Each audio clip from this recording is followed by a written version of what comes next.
Bapak hari ini bukannya ngawasin Bu Puri atau nilai Bu Puri, bukan. Jadi cuma ini kan berdiferensiasi ya. Jadi kan kalian kan di sini ada yang jago gambar nggak? Ada yang nggak bisa gambar sama sekali. Ya kan? Ada yang ngeliatin Bu Puri ngejelasin ngerti. Ada yang dijelasin berkali-kali nggak ngerti. Ada nggak? Ada yang nonton YouTube ikutin panduan ngerti. Ada yang udah nonton YouTube seharian nggak ngerti juga. Karena kalian berbeda satu sama yang lain, ya. Maksudnya tuh walaupun sama-sama, itu bukan berarti kalau pakai ibarat kata ngajarin ikan berenang sama monyet manjat pohon dibandingin ikan sama monyet, bukan. Kalian tuh punya dasar yang sama, manusia. Normalnya ya, maksudnya normalnya kita manusia kan bisa belajar dengan cara tertentu, tapi ada yang cepet nangkapnya dengerin, ada yang cepet nangkapnya liatin, ada yang cepet nangkapnya tuh ngelakuin langsung. Nah, jadi itu yang kita gali ya, bukan kalian berbeda, wah ini berbeda nih, nggak bisa diajarin, nggak bisa, bukan. Jadi kalau Oke, sebelum kita mulai belajar harus ada namanya masing-masing guru memberikan kesepakatan kelas atau keyakinan kelas. Ya, keyakinan kelasnya ini harusnya masih kosong. Kemudian kamu ngomong masing-masing dari kamu. Sebenarnya kelas seperti apa sih yang kamu inginkan? Gitu. Jadi masing-masing ngomong, tapi karena ini untuk mempersingkat waktu ya, Ibu sudah tuliskan ya di depan. Jadi kelas harus tertib sepanjang pembelajaran. Nggak boleh ada yang main, nggak boleh ada yang ngantuk, nggak boleh ada yang bercanda, jadi harus tertib dulu. Kemudian semua murid fokus belajar, fokus ke arah depan dan memperhatikan materi yang diberikan. Kemudian mengembalikan dan mengambil dan mengembalikan alat dan bahan praktek pada tempatnya dan melakukan pencatatan. Ya, jadi supaya tidak hilang, supaya tidak terselip. Jadi harus dikembalikan karena kita urusannya praktek. Kemudian menjaga kebersihan kelas, setuju? Setuju. Ada yang nggak setuju? Setuju semua ya, oke. Izin jika akan keluar ruangan, Bu, permisi saya mau ke toilet. Bu, permisi saya mau angkat handphone dari mama saya karena penting gitu. Jadi harus izin dulu. Setuju nggak? Setuju. Kemudian terakhir, mungkin mendokumentasikan seluruh proses pembelajaran sesuai dengan keinginan dan kemampuan masing-masing kelompok. Tadi pembelajaran berdiferensiasinya ada di sini. Ya, paham ya? Paham. Dari kesepakatan atau keyakinan kelas yang ada ini, ada yang mau ditambahkan nggak? Kalau ada boleh kasih tahu ke Ibu, kita tulis di sini. Apa? Kira-kira apa yang mau ditambahkan?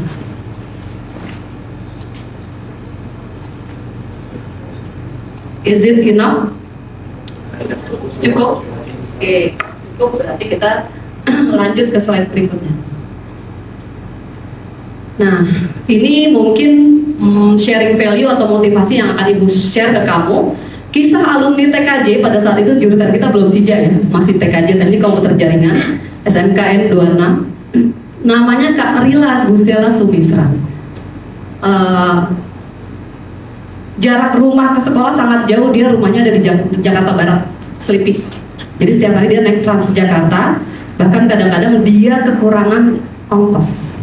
Bahkan kadang-kadang dia tidak bisa jajan, maka dia puasa Senin, Kamis. Ibu dan beberapa guru di jurusan dulu sering melakukan donasi untuk dia. Itu karena itu lihat dia potensi sangat bagus dari kelas 10 sampai kelas 13, ranking 1 terus tak tergantikan. Otaknya smart banget, cara bicaranya juga bagus. Ikut lomba debat bahasa Inggris menang. Juaranya hadiahnya untuk apa? Untuk pengobatan ibunya yang saat itu kena penyakit kanker payudara stadium B. Jadi menang juara lomba debat bahasa Inggris 1.400.000 pada saat itu kan gede ya. Itu untuk pengobatan ibunya. Kemudian dia ini anak yatim, ekonominya tidak mencukupi, bahkan dia dan ibunya dan kakak adiknya tinggal di sebuah rumah di samping rumah omnya yang kecil, pavilion, dikasih pavilion kecil untuk supaya tidak ngontrak. Dia tinggal di situ. Kemudian ibunya hanya seorang guru ngaji. Gaji guru ngaji sebulan hanya 250.000, sementara anaknya 4. Kakaknya Kak Rila ini di UI, kuliah di UI. Kamu bisa ngebayangin nggak sih, uang 250.000, anak yatim tidak ada bapaknya, cukup nggak sih untuk membiayai makan sehari-hari dan 4 orang anak beserta ibunya yang sedang sakit? Secara logika manusia tidak cukup. Tapi ternyata kakaknya yang di UI mendapatkan beasiswa. Rila di sini tidak melakukan pembayaran apapun, hanya butuh transport. Ya, kemudian juga pada saat itu ada slogan di SMK 26, one student one laptop. Jadi satu siswa harus punya satu laptop. Di mana dia mampu untuk membeli laptop tersebut? Gak bisa. Ya. Terus begitu konsultasi sama ibu hanya menyarankan tolong kamu tetap melakukan puasa Senin Kamis yang kamu sering lakukan, kemudian berdoa, bertahajud, dibantu sama ibu kamu. Supaya doanya sama-sama memancar ke langit dan kamu mendapat berkah. Baik Bu, saya akan lakukan itu terus. Nah akhirnya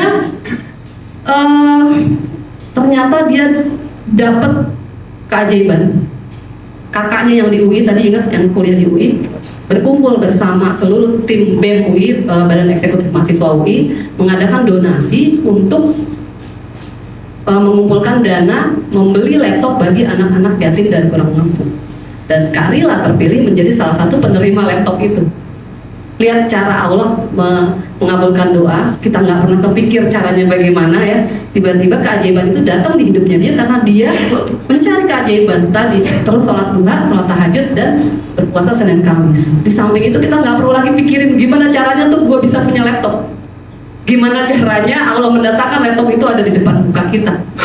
Kita nggak perlu pikirin. Yang perlu kita pikirin adalah hanya bersujud dan berdoa. Clear sampai sini? Oke, lanjut lagi. Nah, begitu dia kelas 4, ya. Begitu dia kelas 4, dia PKL di PT Hypernet. Sebagai apa? NOC. Tapi dia main-main juga ke divisi-divisi lain, menjadi admin, menjadi CS, customer service, menjadi admin teknik, ya. Dan orang Hypernet memberikan info ke ibu bahwa Bu, Rila ini sangat bagus loh Bu. Boleh nggak kita hire dia, kita rekrut dia menjadi karyawan tetap di Hypernet? Terus ibu bilang, oh silakan saja, saya malah senang kalau ada anak saya yang belum lulus sudah direkrut.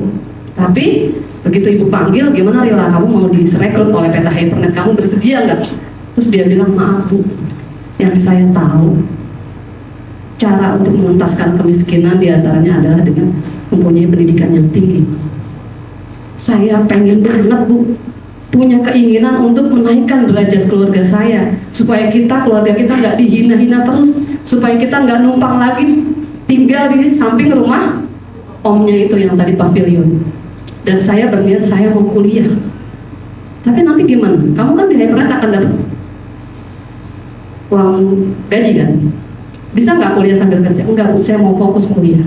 Akhirnya dia mengikuti tes seleksi pada saat itu di Binus University, dan dia berhasil masuk, lolos seleksi di Binus, kuliah teknik informatika, full beasiswanya sampai lulus S1 selama 4 tahun, totalnya pada saat itu 70 jutaan, dan dia tidak bayar sama sekali. Apa yang terjadi di Binus, dia menjadi asisten dosen untuk menambah uang sakunya dia sehari-hari dan untuk memberikan uang ke ibu. Luar biasa. Tepuk tangan dulu. Oke. Nah lanjut, begitu lolos beasiswa S1 Binus University, ternyata dia tidak hanya kuliah saja, dia menjadi asisten dosen dan mengikuti training-training yang ada di online.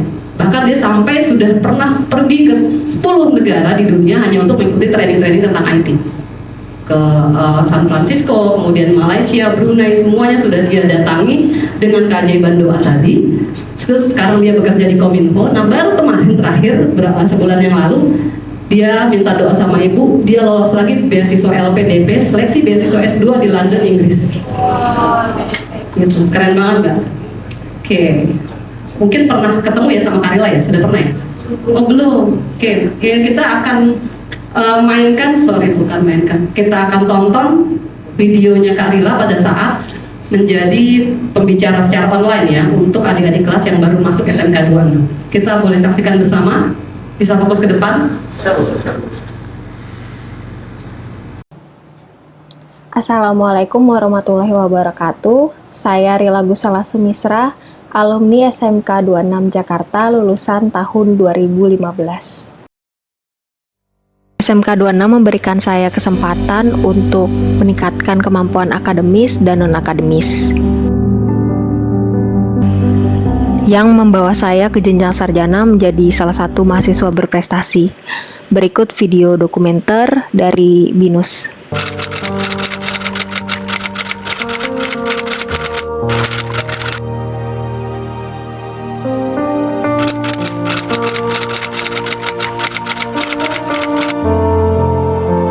Perasaan saya alhamdulillah senang dan bangga membuktikan bahwa diri saya bisa. Saya pertama-tama bersyukur kepada Allah. Kedua, saya berterima kasih kepada BINUS yang telah memfasilitasi pendidikan anak saya hingga jenjang sarjana. Ketiga, saya juga bangga kepada anak saya yang telah berhasil sebelum mencapai wisuda sudah bekerja dan bisa prestasi ke luar negeri mengikuti kompetisi-kompetisi. Waktu itu saya pilih kuliah di BINUS karena IT BINUS itu terkenal dan kualitasnya bagus. Selain itu juga saya mendapatkan beasiswa full sehingga saya semakin yakin untuk berkuliah di BINUS. Sehingga saya mendapatkan beberapa prestasi seperti memenangkan Best of the Best Award dari Iskandar Malaysia Eco Life Challenge. Saya juga mendapatkan beasiswa dari Google untuk mengikuti workshop IT di New Caledonia, teritorial Prancis. Saya menjadi delegasi Indonesia di CIMB yang ASEAN Leader sebagai ketua project Smart City Mockup Malaka 2.0. Setelah itu juga saya aktif di organisasi menjadi ambasador dari organisasi internasional dan Vision Asia. Nah, dan sebelum wisuda, saya juga sudah bekerja di perusahaan multinasional Jepang. Dan yang terakhir, insya Allah saya akan berangkat ke Rusia dengan beasiswa untuk Asia Pacific Regional Internet Governance Forum.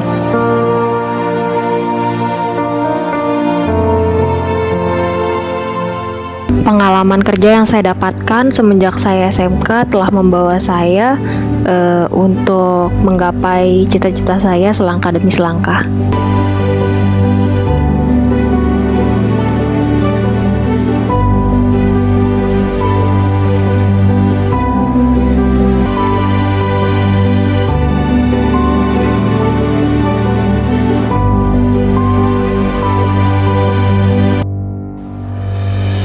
Selamat kepada adik-adik yang bersekolah di SMK 26. Kalian tidak salah pilih. Dulu saya dipilihkan oleh ibu saya untuk masuk SMK 26 jurusan Teknik Komputer Jaringan. Alhamdulillah saya sangat tidak menyesal dan bangga jadi bagian dari SMK 26. Dan terima kasih kepada guru-guru dan teman-teman saya saat saya bersekolah dulu. Saya mendapatkan banyak pengetahuan dan pengalaman yang kedepannya bermanfaat untuk saya.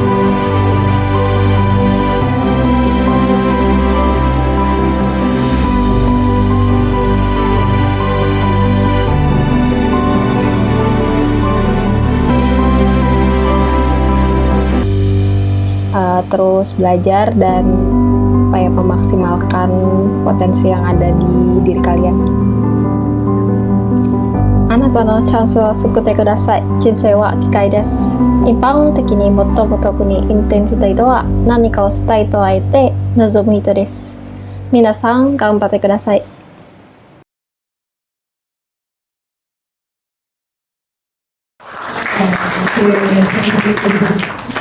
Keren nggak? Mungkin sebelum Ibu mulai pembelajaran ada yang mau kasih testimoni nggak sih gimana rasanya setelah mendengar dan melihat kisah hidupnya Kak Rila ini? Ada? Boleh? Angga? Boleh? Silakan. Boleh berdiri ke depan ya, pakai mic. Nanti setelah itu Rahel ya. Oke. Halo semuanya, perkenalkan nama saya Angga Resta, absen 35. Saya akan memberikan testimoni dari video tadi. Jujur mendengarnya benar-benar langsung merinding, rasanya di tangan bulu kuduk berdiri semua. Rasa kagum, haru, bangga, dan pasti sudah menyelimuti seluruh tubuh saya. Dan saat mendengar itu semua tuh langsung rasa saya tuh benar kayak sedih, kagum, bangga. Itu yang pasti ada di diri saya. Saya kasih Bu. Terima kasih Angga, tepuk tangan. Satu lagi, Kak, silakan. Oke, sebelumnya terima kasih Bu atas kesempatannya. Tadi pas nonton cerita tentang Kamila sih, yang pertama pasti terkesima dan kagum banget. Mungkin teman-teman sini juga bisa jadiin Kamila sebagai role model juga. Ngebayangin kalau orang kayak Kamila yang gak punya privilege apa-apa, hidupnya menengah ke bawah, dia nggak punya ayah, tapi dengan keyakinannya dia bersungguh-sungguh supaya dia bisa mencapai cita-citanya. Dan yang pastinya saya yakin Kamila juga pasti memikirkan tentang ibunya, yang mana pasti Tuhan tuh melihat kalau kita ngebayangin aja kan pasti mustahil ya, orang yang nggak punya apa-apa, nggak punya laptop, terus tapi dia terus berusaha, dia sungguh-sungguh, dia yakin sama Tuhan bakal bantu dia, dan pasti keyakinan itu bakal dan juga sama Tuhan sampai akhirnya Tuhan bikin dia sampai sehebat ini. Kalau misalnya saya sih sebenarnya kagum juga kadang kayak gimana ya, bisa nggak ya saya nanti jadi kayak Kamila atau bahkan lebih dari kayak Kamila, ya kan teman-teman, kayak kagum banget sama alumni kita. Jadi kita harus semangat terus supaya bisa lebih dari Kamila. Itu. Oke, terima kasih Bu. Dan 5 tahun lagi kalian akan diceritakan sama Bu Kuli di depan kelas. Ya, keren. Oke, kita lanjut ke materi ya. Rasanya udah agak-agak tergugah kan ya motivasinya. Kita lanjut ke materi. Mungkin Ibu akan sedikit mengingatkan sama kamu tentang komponen elektronika dasar ya. Di sini dibagi 2, yaitu komponen aktif dan pasif.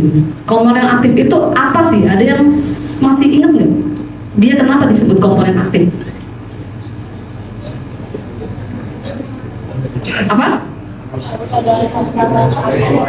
Komponen aktif itu adalah komponen yang tetap dapat bekerja walaupun tidak ada tegangan dari luar. Ya, kalau yang pasif dia tidak dapat bekerja apa-apa, jadi diem aja dia. Ya, jadi harus menunggu trigger atau inputan dari luar. Nah, di sini ada komponen aktifnya adalah transistor, dioda, LCD, fotodioda, IC, integrated circuit, op-amp, operational amplifier, kemudian ada 7 segment display dan baterai. Jadi baterai itu walaupun nggak ada triggeran dari luar, dia masih tetap bisa bekerja, bahkan dia memberikan daya buat komponen lain ya. Kemudian yang pasif ada resistor, LDR, termistor. Jadi ini urusannya dengan or. Resistor, LDR itu light dependent resistor, kemudian termistor, ya nggak, kapasitor, induktor, ya kan? Ini jangan switcher ya. Nanti ditambahin switcher. Kemudian variabel resistor dan transformer, ini namanya transformator atau trafo atau transformer. Ini untuk sekedar nge-remind. Nah, hari ini kita akan belajar tentang interface. Interface itu adalah penghubung antara komponen yang satu dengan komponen yang lain. Interface itu ya penyalur atau penghubung. Di antaranya adalah tentang sensor. Jadi peta jalan untuk kita mempelajari sensor adalah mengevaluasi jenis sensor, kemudian pengertian sensor itu apa, kemudian klasifikasi jenis-jenis sensor, kemudian jenis-jenis sensornya itu apa saja. Yang terakhir adalah microcontroller. Ya, di dalam Arduino, namanya juga dibaca sensor. Aplikasi sensor ini Ibu bagi menjadi 4. Mungkin banyak sih di luar, cuman yang masih ada di buku dan Ibu pelajari itu hanya ada 4, yaitu untuk smart home, smart office, smart city, lebih luas lagi, kemudian yang terakhir adalah smart farming. Ada nggak di antara 4 ini yang lebih kamu tahu daripada Ibu? Kita belajar bersama nih. Ada nggak selain smart home, office, city, dan farming ini, ada nggak yang lain? Untuk smart home, ada nggak yang bisa kasih contoh? Contohnya apa sih yang ada di smart home? Sensor? Google TV. Angkat tangan, jawab. Iya, Rafa silakan. Oh, iya. Oke, di sini setahu saya smart home itu seperti sensor gerak. Misalnya jika orang sudah mendekati depan pintu itu akan otomatis terbuka. Atau jika di atas pintu itu ada lampu itu akan otomatis nyala. Oke, keren. Terima kasih Rafa. Sip. Jadi urusannya sama sensor cahaya dan gerak ya. Kemudian smart office, ada yang bisa kasih contoh smart office? Silakan. Di kantor, apa yang menjadi kebiasaan orang kantor berhubungan dengan sensor? Jadi office itu menjadi smart office. Untuk smart office yang saya tahu itu yang biasa dipakai di perusahaan itu ada fingerprint, sensor fingerprint yang digunakan karyawan pada saat kita ingin absen. Jadi contohnya smart office ada fingerprint Bu. Selain fingerprint satu lagi deh, apa? Selain fingerprint ada yang untuk alarm kebakaran Bu. Alarm kebakaran. Iya. Oke, terima kasih Fendi. Tepuk tangan. Oke, mungkin bisa Ibu tambahkan sensor untuk masuk ke dalam ruangan ya? Ruangan kantor. Ada yang menggunakan kartu ID card, ada yang menggunakan face recognizer, ada yang menggunakan eye recognizer, terus apalagi tadi selain sidik jari? Satu lagi. Voice bisa ya untuk masuk ke ruangan. Jadi dia mengenali voice kita dulu. Oke. Nah, nomor 3 smart city. Ada yang bisa ngasih contoh smart city itu kayak gimana sih smart city? Ya, kemon anak-anak pintar ini harus bisa kasih contoh. Apa smart city contohnya Nuh? Contoh Udah jalanin. contoh dari smart city itu ada smart lighting. Ya. Smart lighting itu adalah lampu jalanan yang mungkin Akan menyala jika hari sudah gelap. Ya, contohnya jam berapa tuh? Mungkin di jam 6 habis maghrib. Yes, jam 6 sore. Oke, thank you. Makasih. Keren ya Wisnu ya. Jadi dia akan mati di jam 6 pagi dan akan nyala lagi di jam 6 sore. Oke.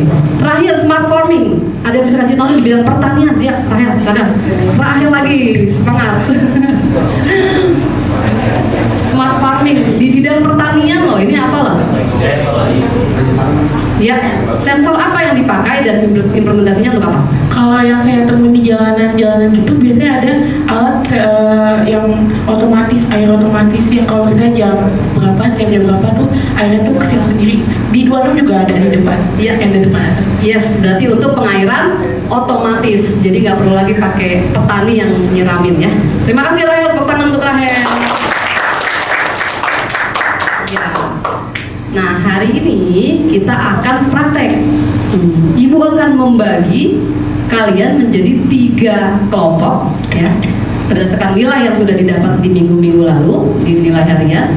Ya, jadi di sini pembelajaran berdiferensiasi itu ada 4, yaitu tentang perbedaan konten, diferensiasi konten, perbedaan proses, ya, perbedaan proses, kemudian diferensiasi produk, dan yang terakhir adalah lingkungan belajar. Untuk konten, nah tadi Ibu ulas sedikit tentang pembelajaran kompetensi sosial emosional, ada kesadaran diri, manajemen diri, keterampilan berelasi terhadap sesama teman, kemudian kesadaran sosial dan pengambilan keputusan yang bertanggung jawab. Ini adalah jenis-jenis pembelajaran kompetensi sosial emosional. Nah, untuk pembelajaran diferensiasi dan KSE, kompetensi sosial emosional, dalam hal konten ya, Ibu akan membagi kalian secara berkelompok sesuai keinginan. Jadi Ibu nggak tentukan tuh kelompoknya siapa-siapa aja. Tapi bisa juga Ibu bagi menjadi sesuai nilai-nilai kalian yang kemarin. Kemudian kalian mencari materi yang akan dikuasai dalam hal sensor, yang menurut kalian tertarik gitu di bidang itu. Kemudian selain dari materi yang disajikan oleh Ibu, tadi Ibu akan kasih beberapa link video YouTube. Kamu juga bisa mencari video di YouTube lainnya. Kemudian juga bisa mencari artikel di internet, kemudian juga bisa mencari dari buku paket atau buku-buku yang kamu beli di Gramedia. Jadi bebas. Jadi untuk konten, sumber belajarnya dari mana kamu bebas. Yang mau ambil dari mana terserah, sesuai dengan minat dan keinginan kamu. Kemudian setelah itu kamu berkelompok menonton video. Jadi ada yang nonton, setelah itu nonton bareng, setelah itu ada yang tugasnya merangkum penjelasan di video, langkah-langkahnya seperti apa, tujuannya bagaimana, hasilnya bagaimana. Kemudian juga bisa juga merangkum dari artikel yang didapat di internet tentang sensor dan membagi tugasnya dalam kelompok. Jadi yang tugasnya nonton siapa, yang tugasnya ngomongin rangkumannya siapa, yang tugasnya mencatat siapa gitu. Jadi dibagi-bagi semua. Dan kompetensi sosial emosional yang didapat dari diferensiasi konten ini adalah kesadaran diri. Kamu tuh tertariknya di bidang apa sih? Gitu. Kemampuan kamu lebih ke arah nonton audiovisual atau merangkum, mencari kesimpulan dari suatu tayangan atau suatu artikel, atau kamu menuliskan gitu. Jadi dibagi tuh masing-masing. Jadi ada kesadaran diri, manajemen diri, dan keterampilan berrelasi. Gimana caranya ngomong sama teman supaya dia nggak tersinggung, supaya kita bisa bagi-bagi tugas dengan baik sesuai kompetensi yang kita miliki masing-masing. Paham ya? Oke. Berikutnya ada diferensiasi proses. Setelah kamu nonton dan merangkum tadi, kamu boleh mulai mengumpulkan alat dan bahan sesuai kemampuan dalam kelompok tersebut. Jadi kamu mau bikin apa, ditentukan dulu, kemudian membuat proyek tentang sensor seperti apa.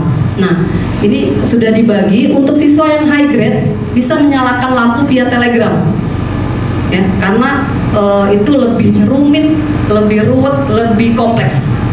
Jadi yang high grade kamu silakan membuat lampu via Telegram. Ini hanya contoh. Bu, saya mau menyalakan lampu via WhatsApp, boleh nggak? Boleh.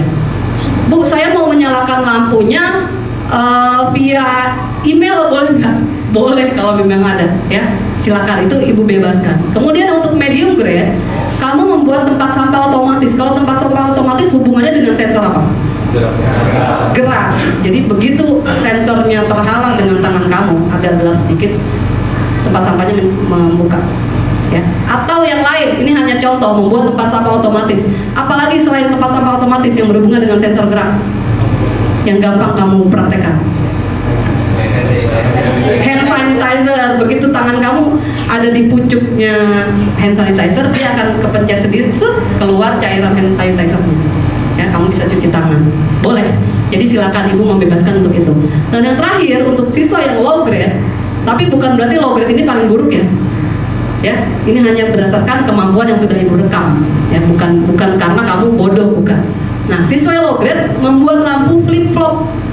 Dengan apa? Ya dengan sensor juga. Begitu kamu mungkin tepuk tangan plop, lampunya menyala, tek tek tek tek tek tek gitu.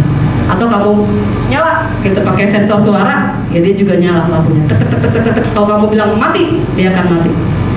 Jelas? Oke. Selain membuat lampu flip flop, apalagi silakan kamu atur dengan kelompok kamu masing-masing, ya. Jadi di sini KSE-nya 5-5-nya ada di dalam situ. Bagaimana kamu memanage diri, bagaimana kamu berkesadaran dengan kemampuan kamu sendiri, bagaimana kamu berrelasi dengan teman satu kelompok, kemudian juga kamu mengatur semua kemampuan-kemampuan itu sesuai kompetensi masing-masing. Dan terakhir, pengambilan keputusan yang bertanggung jawab. Contohnya apa? Mengambil alat praktek dan bahan praktek dicatat. Setelah selesai, dikembalikan sesuai catatan yang kamu ambil. Itu jadi kamu bertanggung jawab terhadap apa yang sudah kamu lakukan. Jelas?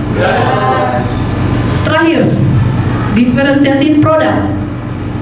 Di akhir pembelajaran, kamu dari awal sampai akhir seluruh proses pembelajaran praktek didokumentasikan.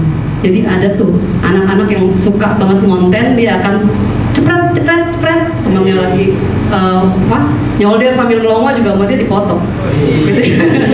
Terus pokoknya temannya lagi ngapain sama dia dipoto. Tuh orangnya suka konten, jadi dipilih nanti teman-teman yang kreatif, itu namanya anak-anak yang kreatif. Kemudian setelah itu seluruh didokumentasikan dalam hal gambar dan foto dan video, ya. Kemudian seluruh siswa membuat laporan praktik dalam bentuk job sheet. Bentuknya seperti apa? Bisa kamu pakai Word, bisa kamu PDF, bisa menggunakan PowerPoint, bisa juga menggunakan Canva. Bebas. Ngedit video pakai apa? Boleh pakai Canva, CapCut, apa lagi? KineMaster, Filmora, Adobe Illustrator atau apa terserah.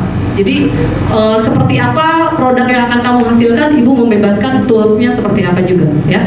Nah terakhir, ini sangat penting untuk personal branding kamu atau personal branding tim kamu, tim branding kamu. Seluruh siswa melakukan upload di masing-masing akun sosmed, di Instagram Reels, foto Instagram, kemudian TikTok, status WA, YouTube, terserah. Jadi nanti semuanya itu harus berbeda-beda karena kita pembelajaran berdiferensiasi. Saya lebih senang di TikTok karena sekalian sambil jualan jadi TikTok affiliate, boleh, terserah ya. Saya lebih senang di Instagram, saya lebih senang di status WA biar mama papa saya yang nggak main Instagram dan TikTok bisa lihat. Itu terserah ya, jadi bebas. Nah ini semua juga mencakup semuanya kompetensi sosial emosional itu selesai. Nah kalau diferensiasi lingkungan belajar ada yang bisa kasih contoh nggak? Contohnya kamu bisa praktek di ruang teori, kamu bisa praktek di sini, kamu bisa praktek di RBTRA, kamu bisa praktek di samping pinggiran lapangan. Jadi lingkungan belajar ya udah bebas aja mau di mana. Yang penting kamu nyaman. Ya selesai. Mungkin tadi sudah ya, ini setelah mendapatkan motivasi dan pembelajaran materi, siswa diminta menggambarkan emotikon yang sesuai dengan suasana hatinya setelah menerima pembelajaran di kelas. dan perwakilan 4 orang siswa memberikan testimoninya di depan kelas. Nanti ini terakhir saja. Tadi sudah tentang motivasi ada Rahel dan Angga. Nah, ini beberapa materi akan Ibu share nanti ke grup ya. Ini jenis sensor, ada proximity, jarak, sensor cahaya, sensor magnet. Ada yang tahu nggak sensor magnet itu untuk apa sih? Mendeteksi, biasanya tuh ada orang-orang kayak yang magnet itu suka mendeteksi ada walaupun atau orang yang dari batu-batu gitu. Iya, untuk mendeteksi logam, untuk mendeteksi ada nggak di situ sumber daya alam yang maksudnya kayak batu bara atau apa, dia pakai sensor magnet. Atau ada lagi nggak yang bisa diimplementasikan untuk orang disabilitas? Sensor magnet dipakai di tongkatnya orang tuna netra. Jadi kalau dia dua ya, magnet dan suara. Jadi begitu dia akan mendekati suatu benda logam, mungkin mobil atau motor, dia akan berbunyi. Gitu. Jadi pakai sensor magnet. Lanjut, ada sensor suhu, bisa untuk tadi farming ya yang dijelaskan Rahel, menyiram tanaman otomatis. Kalau nanti suhu di kelembaban tanahnya sudah mulai kering, alatnya akan menyiram otomatis. Sensor suara masuk ke dalam ruangan menggunakan suara kita atau menyalakan lampu menggunakan suara. Nyala, dia nyala gitu ya. Kemudian sensor tekanan, ini juga bisa dipakai untuk apa kalau sensor tekanan? Di tempat parkir. Kalau di atasnya sudah ada mobil, maka lampunya merah. Tapi kalau di atas tempat parkir itu belum ada mobil yang parkir, sensornya masih hijau. Jadi kita bisa parkir di situ. Contohnya itu. Sensor kecepatan, kemudian sensor ultrasonik. Itu saja mungkin dari Ibu. Kita bersiap untuk praktek, ya. Untuk data-data nama kelompoknya yang low grade, medium grade, dan high grade sudah Ibu share di grup juga. Jadi silakan dilihat kelompoknya dan mulai mengambil barang menggunakan kertas supaya dicatat. Ya, di ujung ada quotes nih dari Ibu sendiri nih. Kuraisek, kekuatan seseorang dalam memikul beban bukan dilihat dari seberapa berat beban yang ditanggung, tapi bukan juga dilihat dari seberapa lama ia sanggup menanggung beban itu, tapi dilihat dari seberapa kuat ia menanggung beban itu dan dipikulnya semua beban dengan tulus ikhlas. Jadi kalau ikhlas, lama pun kamu menanggung beban, berat banget pun beban yang kamu tanggung, kalau ikhlas semuanya jadi ringan. Mungkin itu dari Ibu. Satu lagi, ini quotes yang Fendi nih kayaknya dari Imam Syafi'i. Bukanlah ilmu yang sesuatu itu yang dihafalkan, melainkan sesuatu yang bermanfaat. Jadi kalau hanya dihafal aja belum bermanfaat, itu bukan ilmu. Ilmu itu adalah apa yang kita bagikan dan kita manfaatkan untuk orang lain. Thank you untuk pembelajaran hari ini. Terima kasih. Sebelum ditutup ada pertanyaan untuk praktek kita? Silakan. Ya, silakan Surya. Untuk pengumpulannya sampai jam berapa? Kita kan hari ini full day ya untuk praktek ya. Jadi full sampai akhir, sampai jam terakhir jam 3 nanti. Jadi silakan berpraktek sampai jam 3. Untuk editing foto videonya bisa Ibu tunggu sampai besok. Terima kasih Surya. Ada lagi? Jelas? Bisa mulai praktek? Bisa berkumpul bersama kelompok-kelompoknya yang sudah Ibu susun tadi. Silakan. Alat prakteknya di depan.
memberikan sharing kepada kalian semua tentang proyek yang sudah dikerjakan.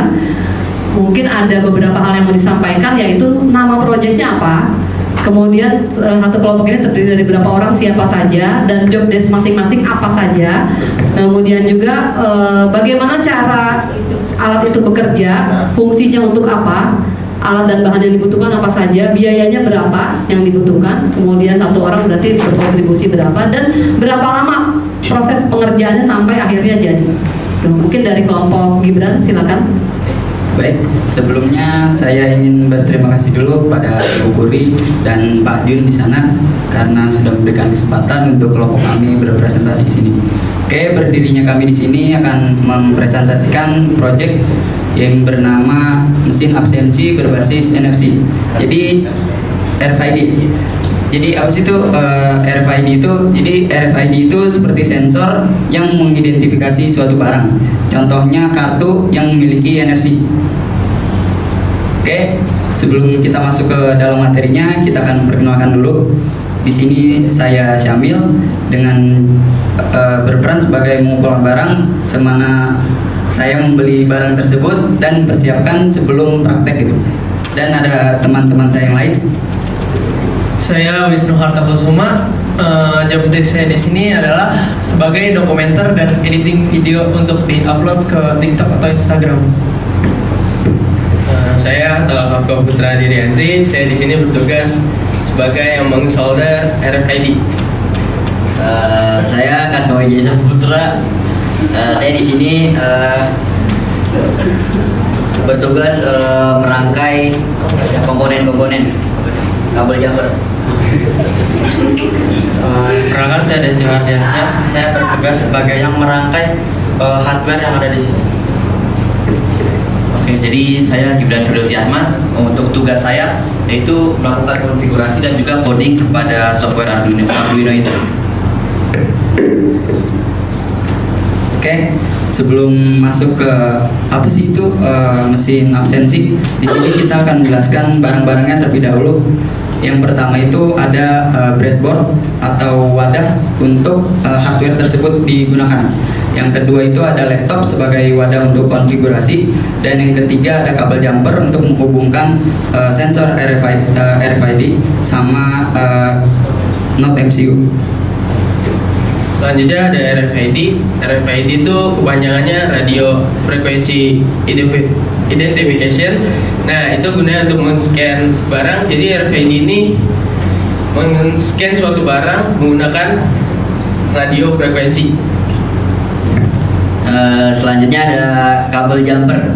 Ya, ini berfungsi untuk menghubungkan komponen satu ke lainnya. Selanjutnya itu ada Node MCU. Node MCU ini berfungsi sebagai otak. Jadi segala sistem operasi yang ada di sini itu diatur oleh Node MCU itu sendiri. Oke, jadi lanjut ke cara kerja dari sistem ini. Jadi yang pertama kita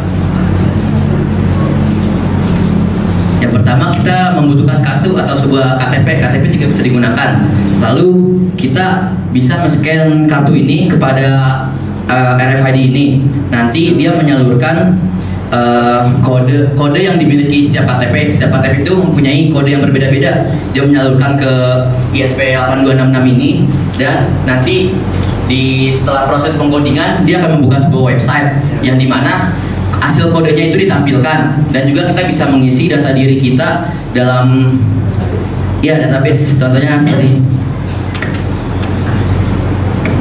untuk tampilan websitenya seperti ini. Jadi nanti setelah kita scan, dia masukin kode otomatis dan kita isi data diri. Nah, setelah itu kita bisa mendaftarkan nama kita. Untuk melakukan absensinya bisa seperti ini.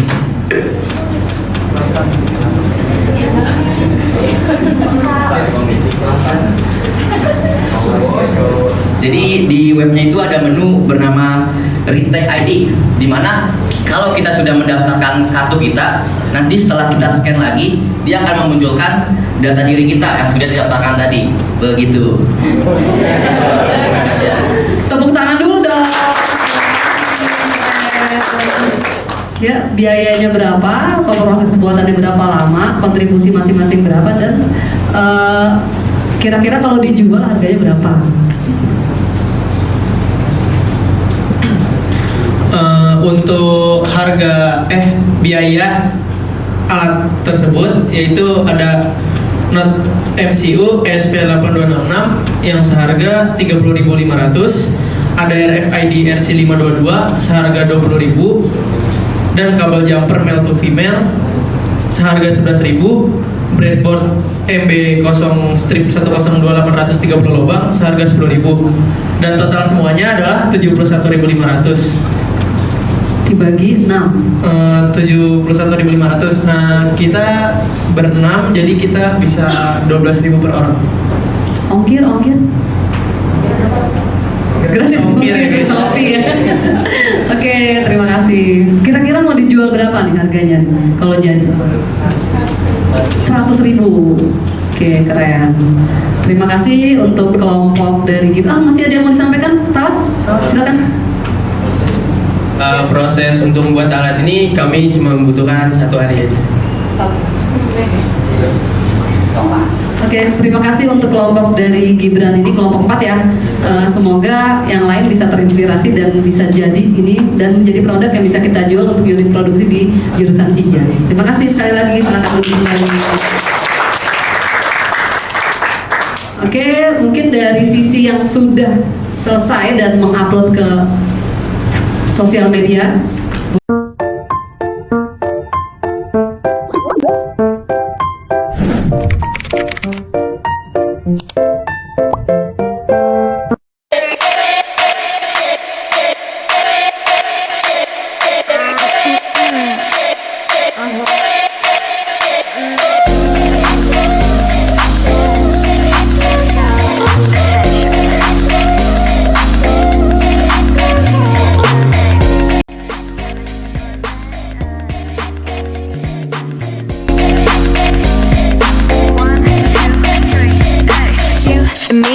맘이 보이지 한참을 쳐다봐 가까이 다가가 You see 1, 2, 3 용기가 생겼지 이미 아는 이 눈치 고개를 돌려 천천히 여기 You see 여기 보이니 Looking for attention I guess so 확실하게 너를 만들겠어 Ay, drop the question, drop the question Want attention, want attention You give me butterflies, you know 내 맘은 undone paradise 꿈에서 깨워주지 마 You got me looking for attention You got me looking for attention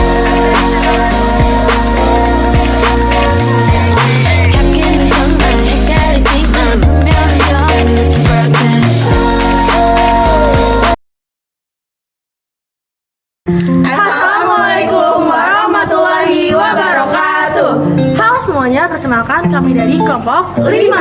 Perkenalkan, nama saya Alifa, absen 4. Saya Melia, absen 5. Saya Nadira, absen 25. Saya Nurdewi, absen 26. Saya Sonia Febrianti, absen 32.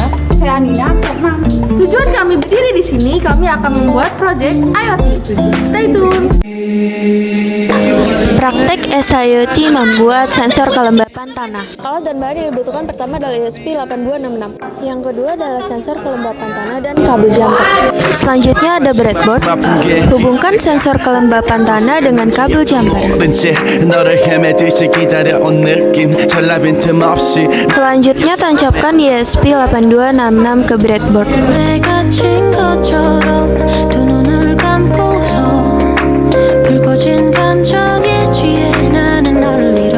Lalu, hubungkan kabel jumper ke breadboard.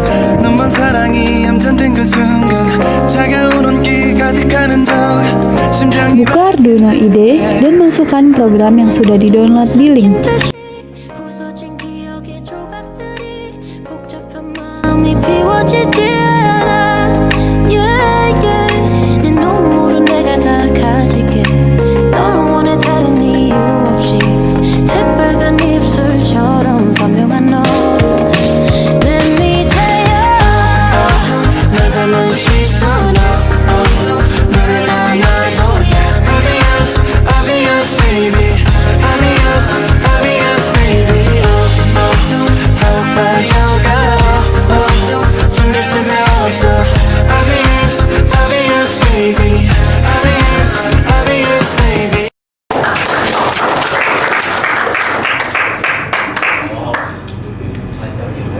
Baik, terima kasih banyak untuk hari ini ya. Pembelajaran hari ini sudah sangat luar biasa, bersemangat, hebat, semuanya berhasil.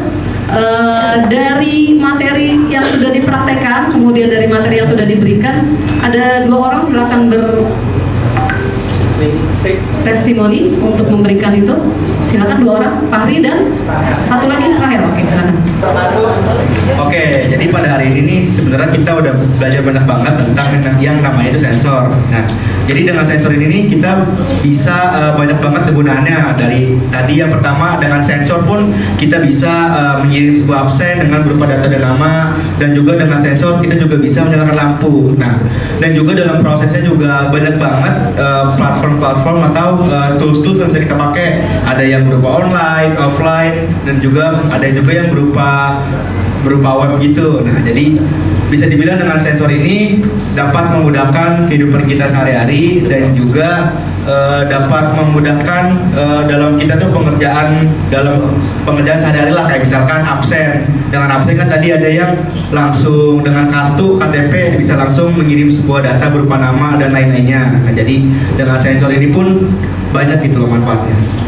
Sekian dari saya. Keren, luar biasa. Tepuk tangan. Terima kasih atas kesempatannya Bu. Yang tadi saya dapat selama pembelajaran, tadi Ibu menjelaskan soal sensor. Di situ kita semua juga tahu kalau sensor itu bisa membuat suatu hal yang smart. Contohnya smart city, smart farming, smart garden dan lain sebagainya. Dan sensor ini kita juga bisa implementasikan, apalagi kita adalah jurusan SIJA. Setelah tadi kita praktek bareng kelompok kita sendiri, kita juga belajar untuk komunikasi ke teman-teman kita. Kita menerapkan apa yang tadi Ibu Guru bilang soal KSE, dan itu kita di situ kita bisa manajemen diri dan juga berkolaborasi bersama teman-teman yang lain, hingga kita bisa membuat proyek yang nantinya ilmunya itu bakal bermanfaat bagi banyak orang. Oke, terima kasih.